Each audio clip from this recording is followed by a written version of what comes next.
What's going on, folks? Welcome to another video game overview. My name is Lenigoth and today we're gonna be looking at Fae Tactics. This is a strategy RPG built by Endless Fluff Games and published by the fine folks at Humble Bundle. Before I jump in, I'd like to share something. This game is a little special to me. See, I've been yearning for a new strategy RPG for what feels like ages. I've played a few that have released recently, but none have hit the spot. At some point last year, I learned about this game. I waited patiently to see more of it until a few months back a demo of this game came out of nowhere. I tried it, got hooked, then the demo was over. This made it so much worse for me.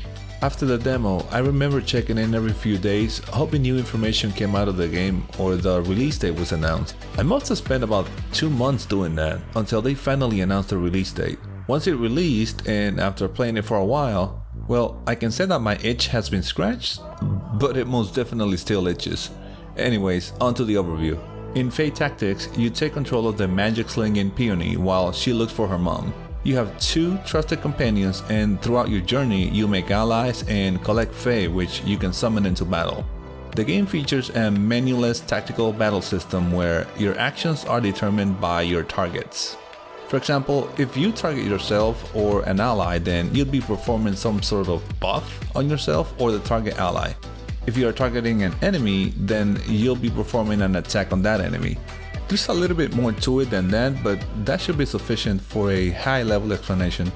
There are various elements to consider, each having their own strengths and weaknesses. The actions that your allies and Fae can perform are usually based on their element and whether they are melee or ranged type character. Like most other strategy RPGs, the direction you face is important. You want to make sure you don't expose your back, as back attacks can't be evaded or reacted against. Height also plays a factor in the amount of damage your attack will do.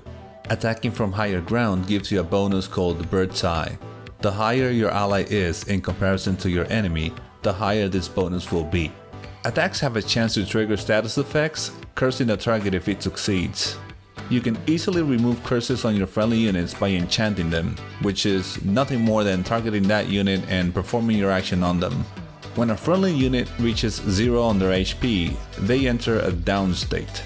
At that point, you can help them up by enchanting them. If you don't, then enemies can keep hitting the ally and eventually the ally will retreat from battle. They will also retreat from battle if a certain number of rounds go by without either of these 2 things happening. There are various spells you can collect, but you can only have up to 3 different ones per battle. Similarly, you can summon up to 3 Fae into battle. Each Fae has a summon requirement represented by some blue orbs. Initially you start with a maximum capacity of 3 orbs, but you can upgrade that later in the game. You can equip your allies with a single magical scroll. These scrolls can grant passive abilities or buffs to the entire party or a select group, for example Water Fae or Earth Fae. As your allies level up, you can distribute trait points in 1 of 3 different categories, each providing an additional stat boost for every 5 points allocated to them. These points are never set in stone though, meaning you can freely remove points from a category and reassign to a different category whenever you feel like it, unless you are in battle, of course. And that's probably all of the major points you might want to know about. As always, I am leaving out a few surprises so that you don't go in knowing everything from the game if you decide to pick it up. In summary, the game is pretty good, but it lacks the depth that other games like Final Fantasy Tactics and the Fire Emblem series provide. At roughly $20 though, I'm finding it quite hard not to recommend this.